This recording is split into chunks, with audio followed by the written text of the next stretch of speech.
Power is low. Please charge in time.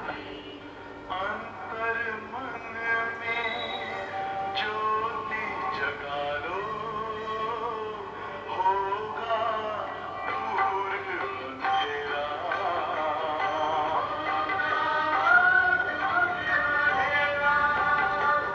Shiv का कर लो ध्यान आरा, पावन पुण्य सवेरा।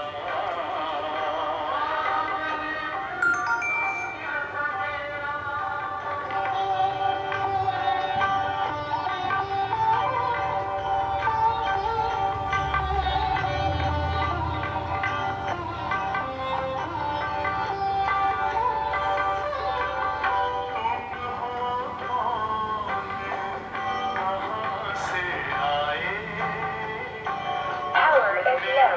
Please charge in time.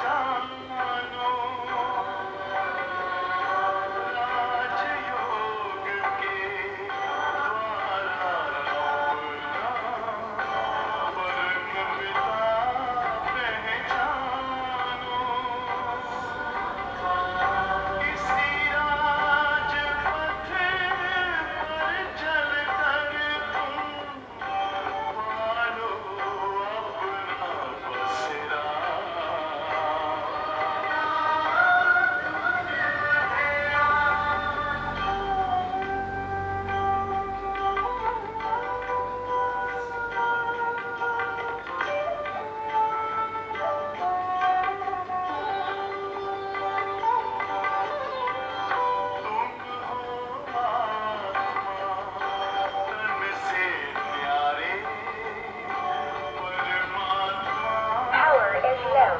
Please charge in time.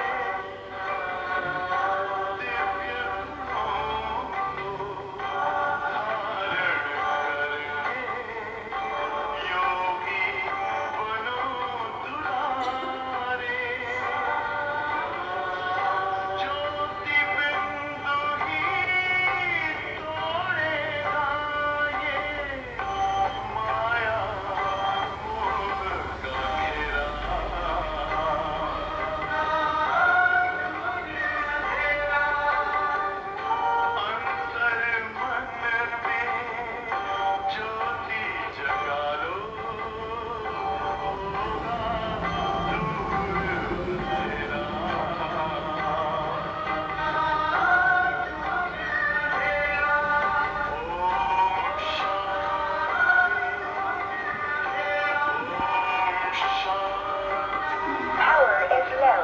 Please charge in time.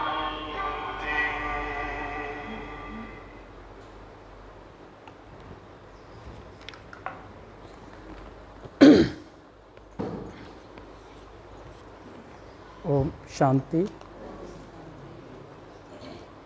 आज 29 अप्रैल 2023 के बाबा के मधुर महावाक्य हैं। आज बाबा क्या कहते हैं मीठी लाइन में कि मीठे बच्चे श्रीमत ही श्रेष्ठ बनाएगी। कौन बनाएगा श्रेष्ठ? श्रीमत ही श्रेष्ठ बनाएगी। परमत व मनमत ये श्रापित कर देगी। परमत और मनमत ये श्रापित कर देगी। इसीलिए श्रीमत को कभी भी भूलो मत। सबसे बड़ी बात, श्रीमत के अंदर छल, कपट और झूठ ये पास नहीं होने चाहिए। जब छल और कपट और झूठ ये अधर्म से बहुत दूर होते हैं, धर्म से बहुत दूर होते हैं, ये अधर्म के प्रतीक हैं। ये जब महाभारत हुआ था, जब कृष्ण ने भी खुद वहाँ छल किया था, किसी के कवच कुंडल लिए, लेकिन वो छल नहीं रहा। उससे पहले कहीं छल हो चुका था।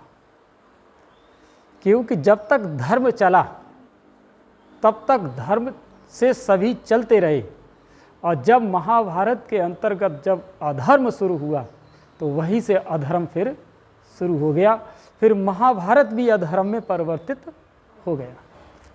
इसीलिए हमेशा छल कपट और झूठ इसको अपने पास नहीं आने देना है। यही हमें श्रीमत बना देगी, यही हमें श्रीमत की राह पर लेकर के चलेगी, और इसी से ही सफलता मिलेगी। प्रश्न है कि सतो प्रधान पुरुषार्थी कौन और तमो प्रधान पुरुषार्थी कौन? दोनों में अंतर क्या है?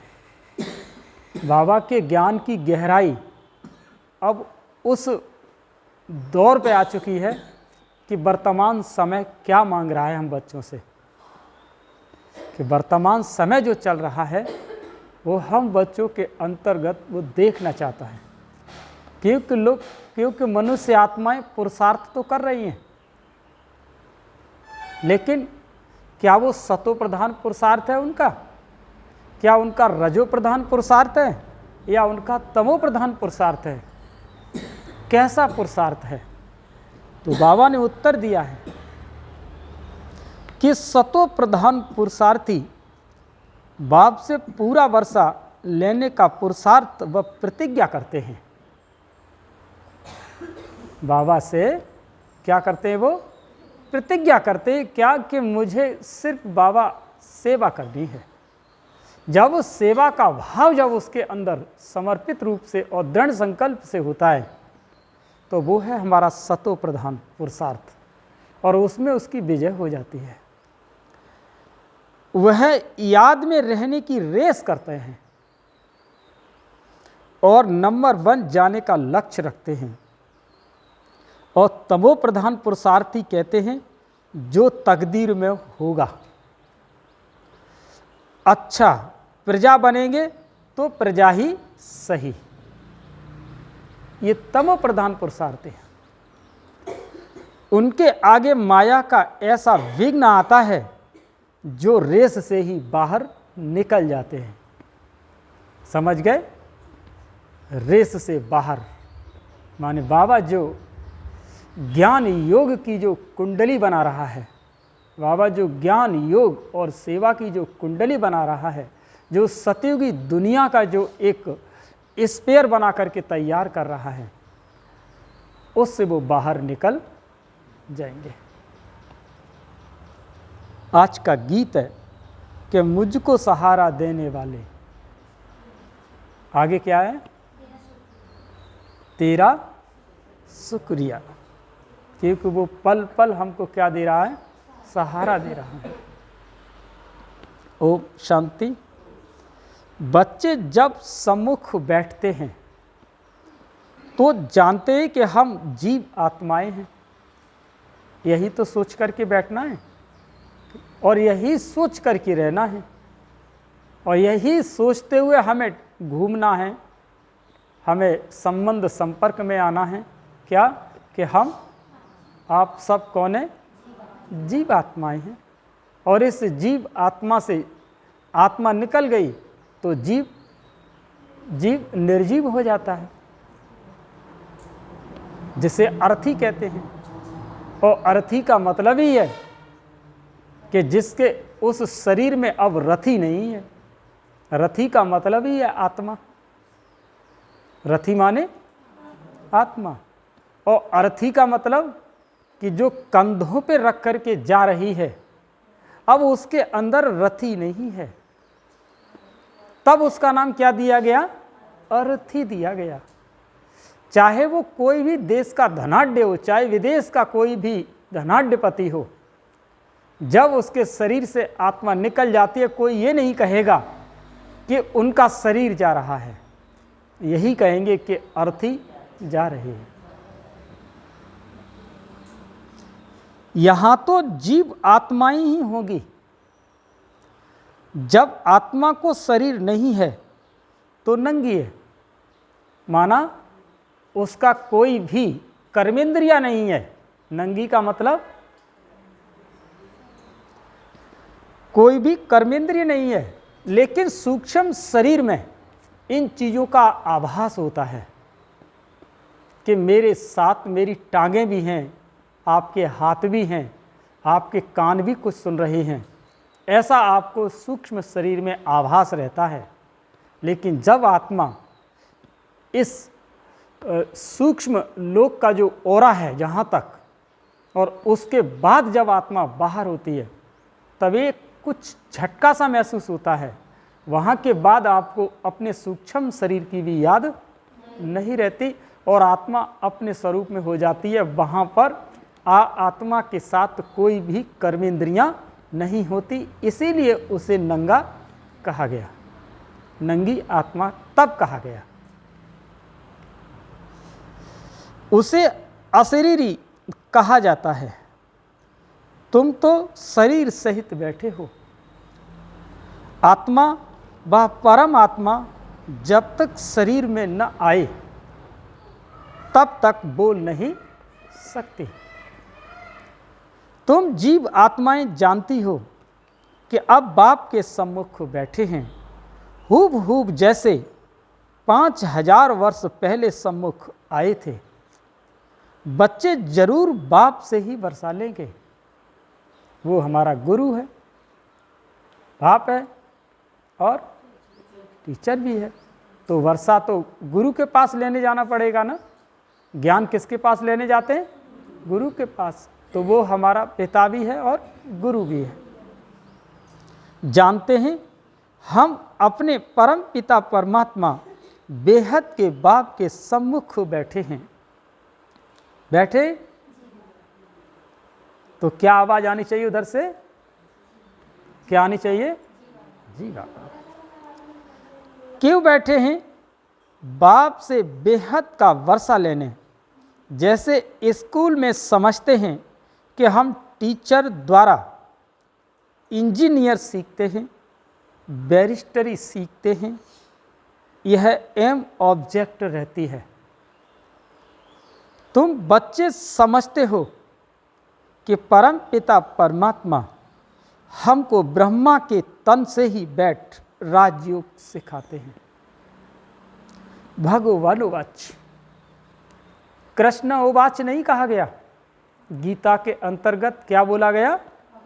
भगवान उवाच, कि भगवान के ये वाक्य हैं। कृष्ण उवाच नहीं बोला गया। यह तो बच्चों को समझाया है कि भगवान निराकार को ही कहा जाता है। जीव आत्मा पुनर्जन्म लेती जरूर है। इसके हमारे यहाँ पर कई एक उदाहरण नहीं, अनेक उदाहरण भी मौजूद है कि आत्मा जन्म लेती है और वो अपना पिछले जन्म के बारे में भी बताती है। सुना है ना? ये कई एक उदाहरण भी हैं और आज भी हैं, हमारे सामने भी हैं। कोई भी सन्यासी से तुम पूछो कि मनुष्य पुनर्जन्म लेते हैं तो ऐसे नहीं कहेंगे कि नहीं लेते हैं, कहते हाँ लेते हैं। नहीं तो 84 लाख जन्म कैसे कहते? पूछो तुम पुनर्जन्म को मानते हो कि या तो बरोबर है, यानी यह तो बरोबर है कि हाँ पुनर्जन्म होता है।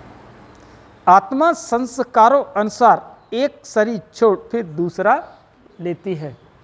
वो जो लेने का आधार है दूसरा शरीर, वो हमारी आत्मा की संपत्ति। जो जन्म लेने का आधार क्या है?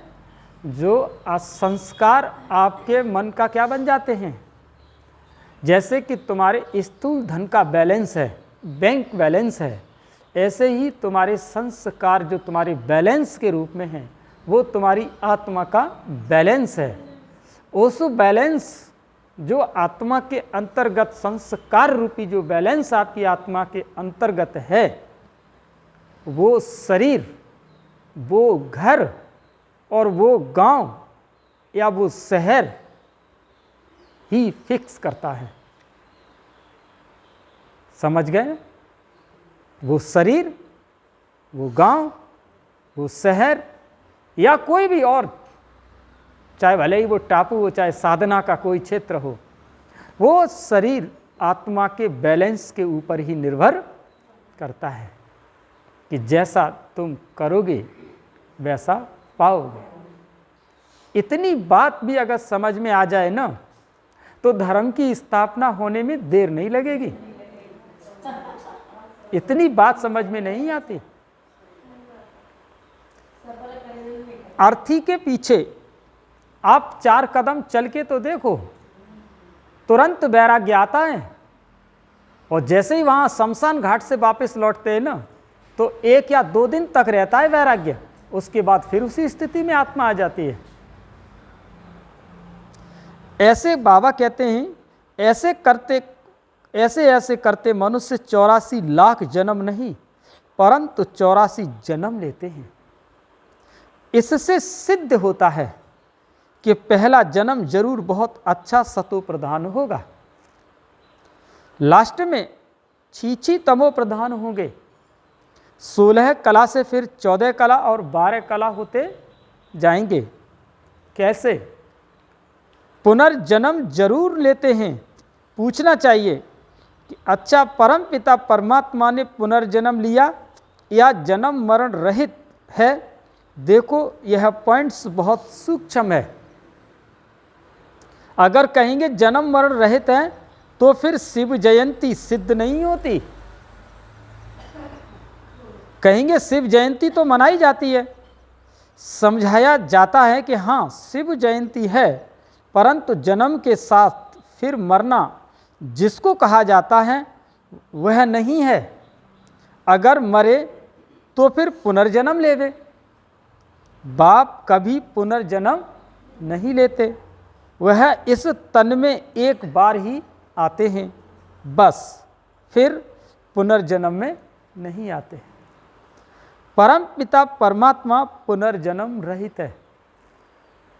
पुनर्जन्म का मतलब है कि वो किसी माँ के गर्भ से जन्म नहीं लेता।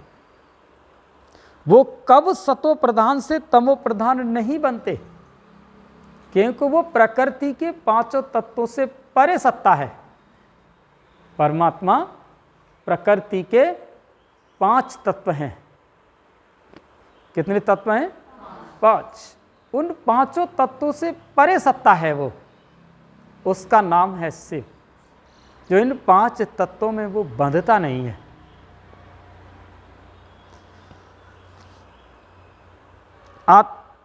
तमो प्रधान नहीं बनते।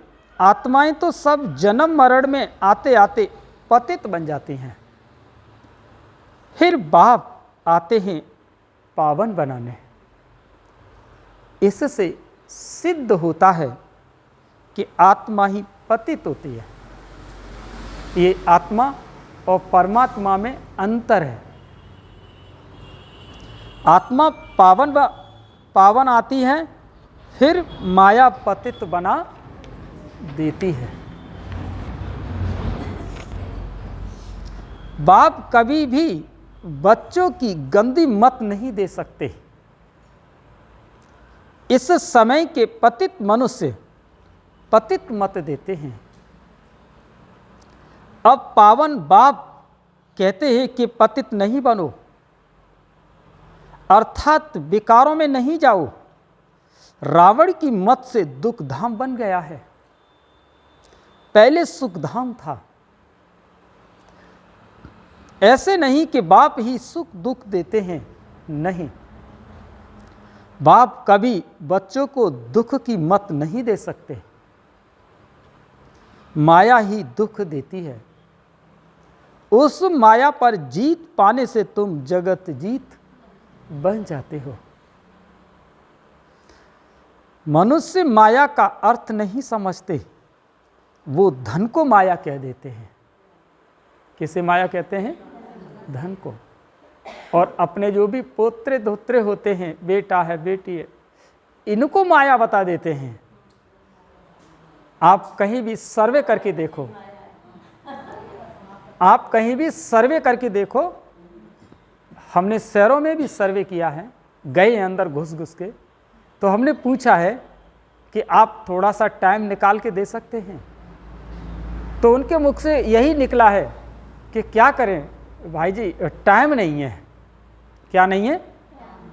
टाइम नहीं है।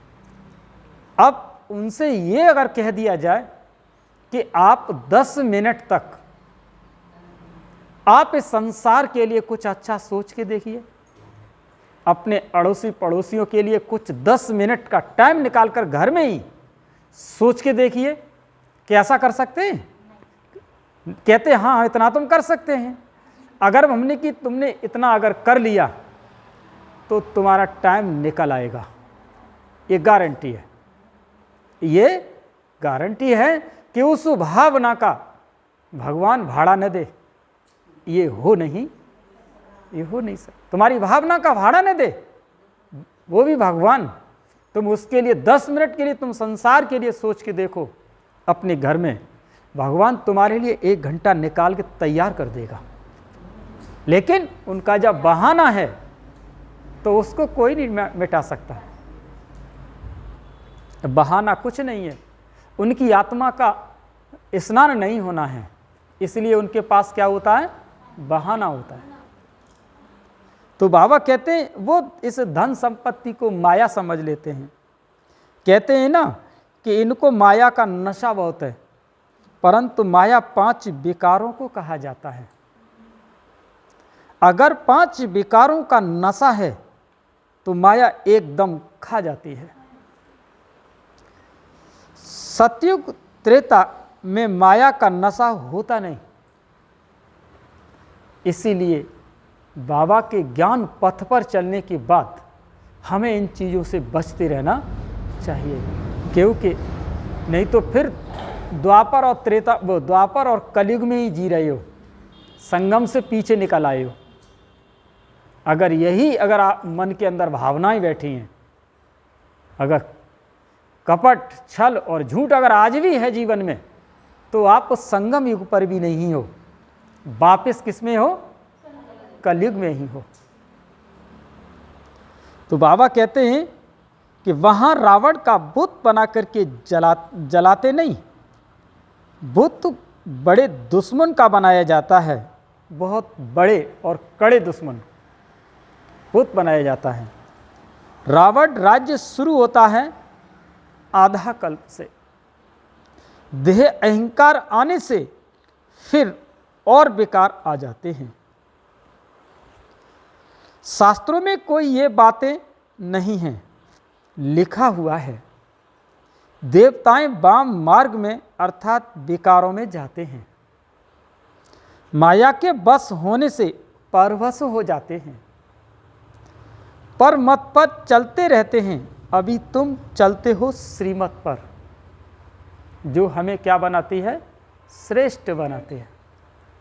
श्रीमत क्या बनाती है? श्रेष्ठ। परमत माना माया की मत, और माया माना छल कपट और झूठ। श्री अर्थात श्रेष्ठ मत है बाप की, वो है परमत रावण की मत। इसीलिए बाप ने कहा है कि आसुरी संप्रदाय सब रावण की जंजीरों में दुखी हैं।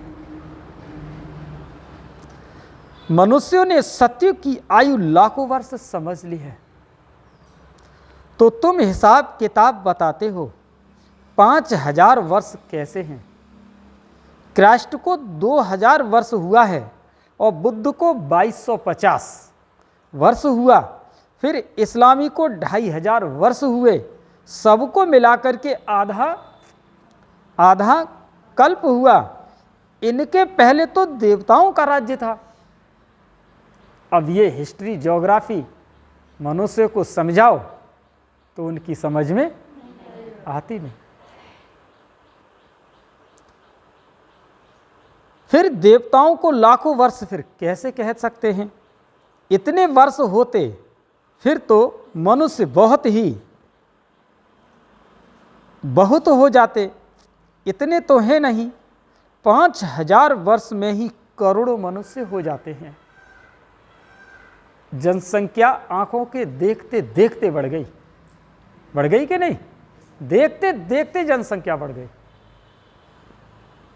कहते भी हैं कि क्राइस्ट से 3000 वर्ष पहले भारत में आदि सनातन देवी देवता धर्म था। 5000 वर्ष पूरे हो जाते हैं, नाटक पूरा तो होता है ना। इन बातों को कोई जानते नहीं। मैं जो हूं, जैसा हूं, ये चक्र कैसे फिरता है कोई जान न सके। बाप ही समझाते कि यह है गीता। बाप ने आकर के सहज राजयोग सिखाया था, तब उनका नाम गीता रखा है। जैसे कृष्ण ने सिखाया तो उनका नाम बाइबल रखा। यह अनादि नाम रखे हुए हैं, वो रिपीट होते हैं। बाबा बुढ़ियों को भी समझाते हैं कि ये बहुत सहज बात है। सिर्फ बाप और वर्षे को याद करो। बच्चा पैदा हुआ, गोया बारिश पैदा हुआ। तुम समझते हो कि हम बाबा के बारिश हैं। 5000 वर्ष बाद फिर से मिलने आए हैं। घड़ी घड़ी 5000 वर्ष ही कहेंगे। 2-3 वर्ष पीछे आने वाले ही कहेंगे कि तुम 5000 वर्ष बाद फिर से आए हैं। ये बड़ी गूढ़ी बातें हैं। बाबा पूछते हैं, कब आगे कब मिले थे? कहते हैं, हाँ बाबा, आत्मा इस मुख के द्वारा बोलती है, हम 5000 वर्ष पहले आपसे मिले थे।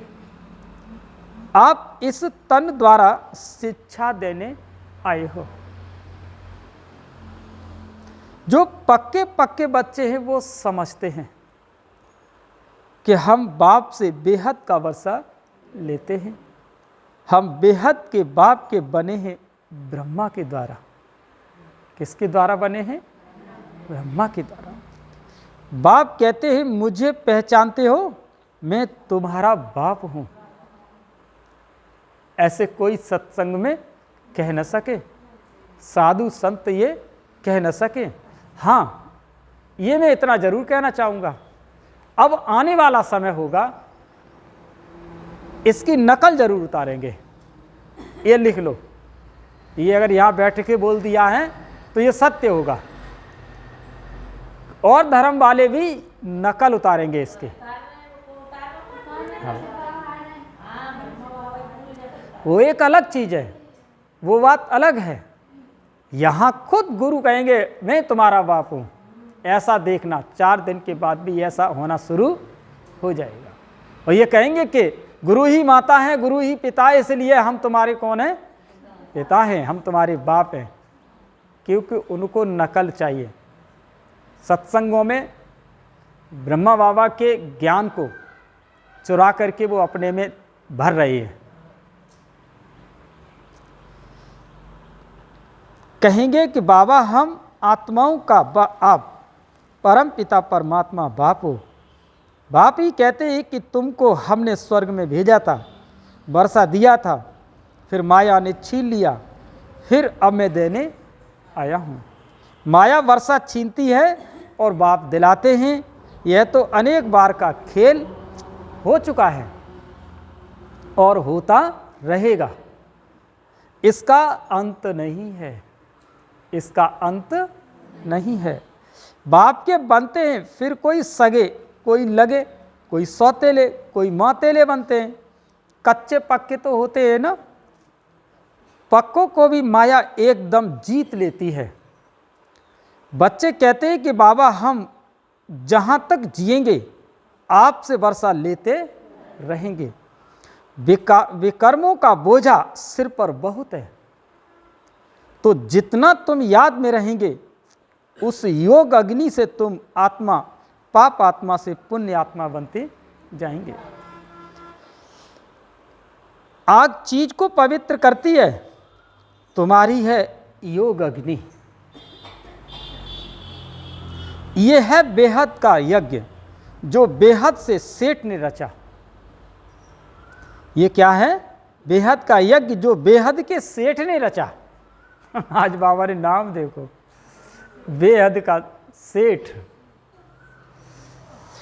इतना समय कोई भी यज्ञ नहीं चलता। 5-7 रोज व 1 मास यज्ञ रचते हैं। तुम्हारा यज्ञ तो कितनों वर्षों से चला आ रहा है। बाप सुनाते ही रहते हैं, कहते हैं भूल मत जाना, सिर्फ मुझे याद। तुम्हारा जन्म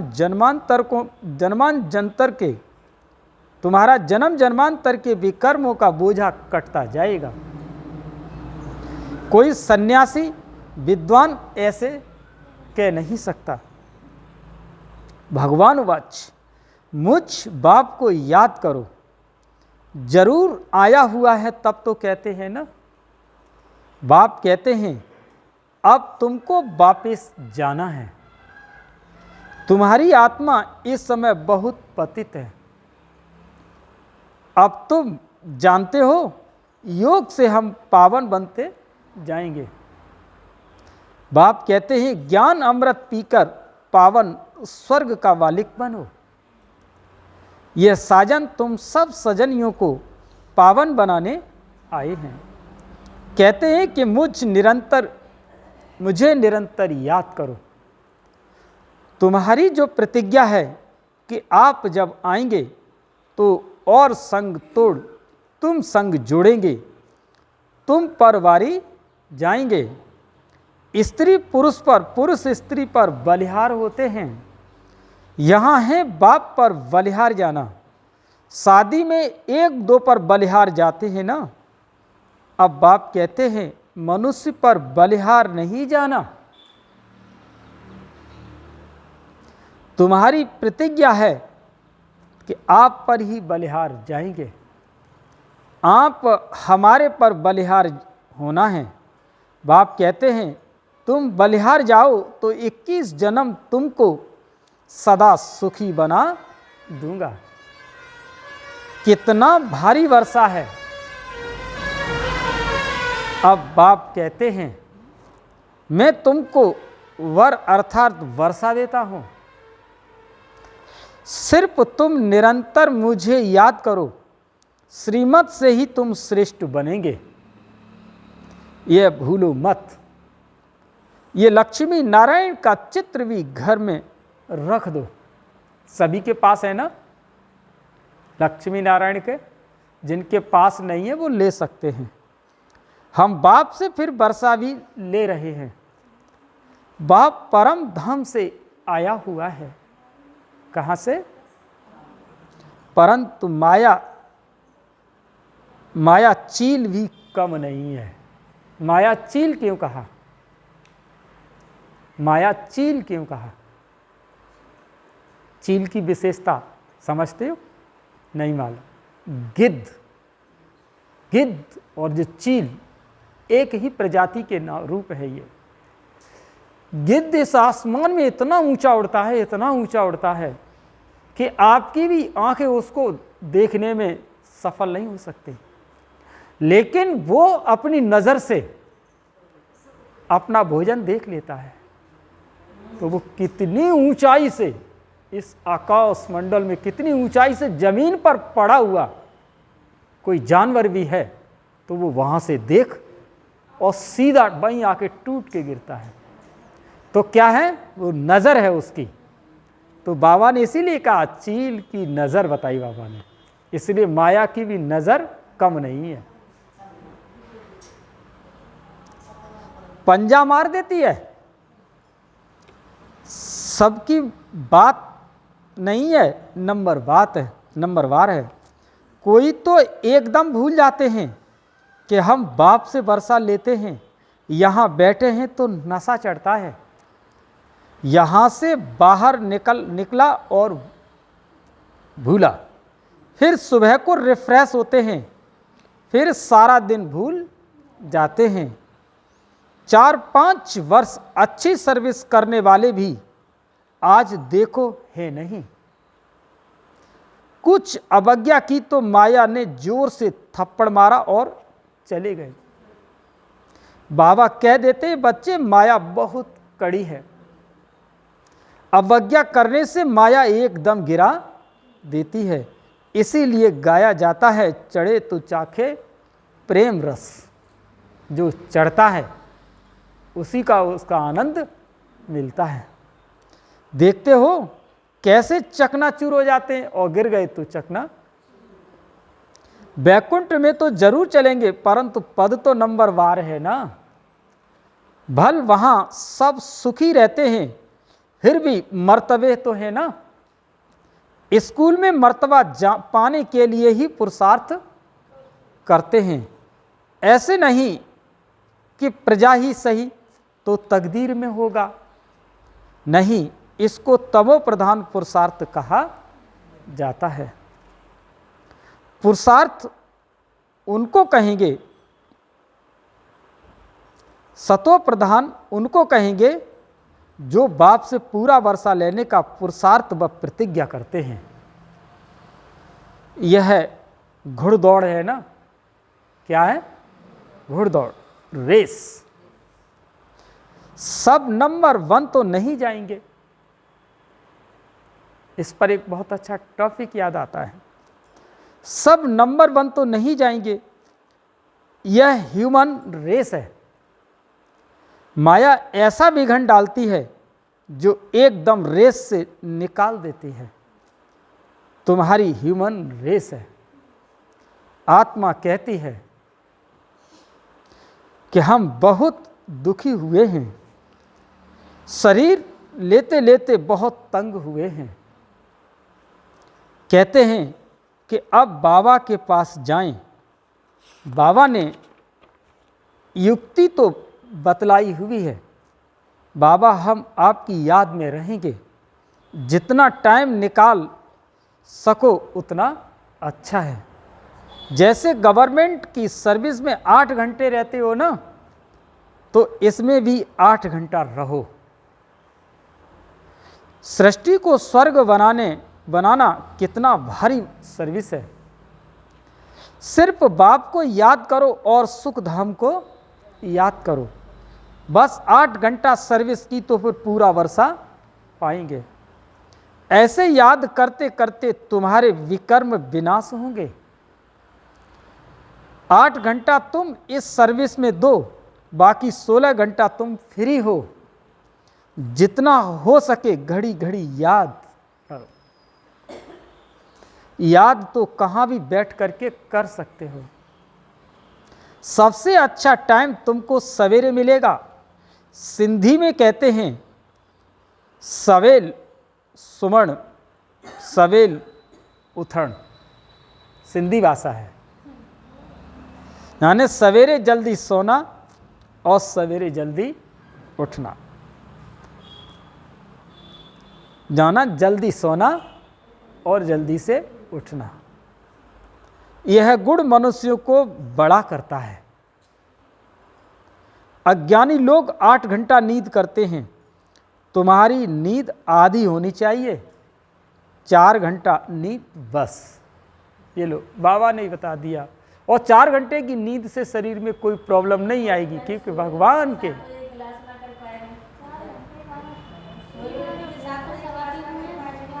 4 घंटे नींद में शरीर पर कोई भी प्रॉब्लम नहीं आएगी। कर्मयोगी हो ना, रात को 10 बजे सो जाओ और 2 बजे उठो।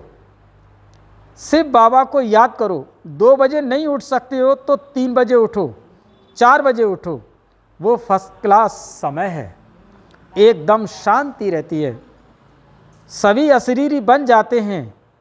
उस समय सन्नाटा बहुत होता है, जैसे कि मूल वतन हो जाता है।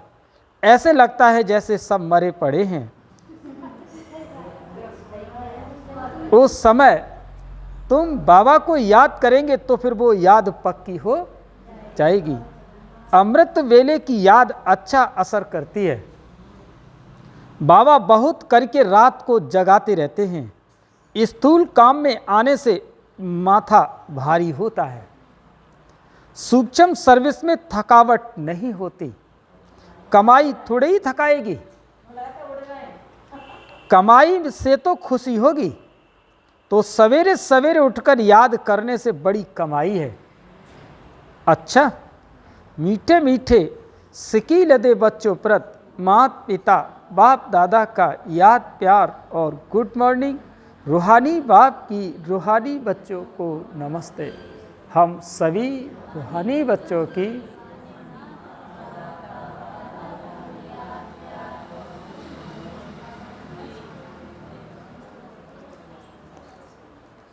अब सुनते हैं धारणा के लिए मुख्य सार। पहला पॉइंट है, सवेरे अमृत वेले उठ अशरीरी बन बाप को याद करने का अभ्यास करना है। पूरा वर्षा लेने के लिए याद की रेस करनी है, घुड़दौड़। कम से कम 8 घंटा याद जरूर करना है। दूसरा पॉइंट है, एक बाप पर पूरा बलिहार जाना है। परमत व मनमत पर न चल, एक बाप की श्रेष्ठ मत पर चलना है। वरदान, रूहानी एक्सरसाइज द्वारा बोझ को समाप्त करने वाले समान और समीप भव।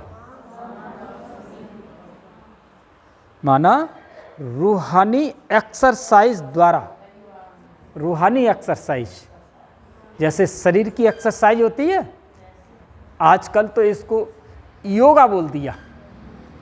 क्या बोल देते हैं उसको? योगा। वो इंग्लिश में योगा और हिंदी में योग, लेकिन ये भिन्न योग है। ये रूहानी एक्सरसाइज, ये हमारा आंतरिक योग है, वो है एक्सरसाइज जिसको योग बोल दिया गया। वो हमारा फिजिकल है और ये हमारा आंतरिक है। ये हमारा कौन सा योग है? आंतरिक है। तो रूहानी एक्सरसाइज द्वारा जो हमारे मन के ऊपर जो बोझ है उसको समाप्त करने वाले, तभी तुम समीप उसके आ सकते हो। जब मन के ऊपर जब बोझ है तो बोझ तुम्हें चलने नहीं देगा। जब तुम कहीं पर जाते हो, जाती हो, या अपनी माँ के पास जाती हो या अपने कहीं और जाती हो, तो तुम्हारे साथ अगर वजन होता है तो तुम्हारे चलने में क्या होती है? प्रॉब्लम होती है। और जब वजन आप किसी दूसरे को पकड़ा देती हो तो आपकी स्पीड बढ़ जाती है। ऐसे ही मन के ऊपर जब बोझ होगा तो फिर ये मन आगे को उसके समीप नहीं जा सकेगा। तो वो बोझ उसे हवाले कर दो जो लेने आया है, जो तुम्हारा साथी है। तुम्हारे जब तुम जा रही थी अपनी माँ के साथ तो तुम्हारे साथ था, तुमने उनको बोझ दे दिया ना, बैग दे दिया ना उनको, तुम हल्के हो गए। ऐसे ही वो साथी तुम्हारे साथ है, वो हमारे मन का साथी है, वो हमारी आत्मा का साथी है। उसे बोझ दे दो ना, घर की समस्याएं उसे दे दो और फिर आप चल के देखो, तुम उसके करीब पहुंच जाओगे, समान भी बन जाओगे और समीप भी पहुंच जाओगे। अब डिटेल में सुनते हैं कि रूहानी एक्सरसाइज अर्थात अभी अभी निराकारी, अभी अभी अव्यक्त फरिश्ता, अभी अभी साकारी कर्मयोगी, अभी अभी विश्व सेवाधारी, ऐसी एक्सरसाइज रोज करो तो व्यर्थ का जो बोझ है वो समाप्त हो जाएगा। जब बोझ समाप्त हो, मासूक समान डबल लाइट बनो, तब जोड़ी अच्छी लगेगी। यदि मासूक हल्का हो और आशिक भारी हो तो जोड़ी अच्छी नहीं लगेगी। माना बाबा ये कहते हैं यदि मासूक हल्का हो और आशिक भारी हो तो तुम आत्मा कौन हो? आशिक हो क्या मासूक हो? सबका आशिक कौन है? अच्छा, तो आशिक अगर भारी हो तो जोड़ी अच्छी लगेगी। रूहानी मासूक आशिक को कहते हैं। रूहानी जो मासूक है उस आशिकों को कहते हैं, इसलिए समान बनो और समीप बनो। आज का स्लोगन है, अपने जीवन रूपी गुलदस्ते द्वारा, अपने जीवन रूपी गुलदस्ते द्वारा दिव्यता की खुशबू फैलाना ही गुणमूर्त बनना है। अच्छा, ओम शांति।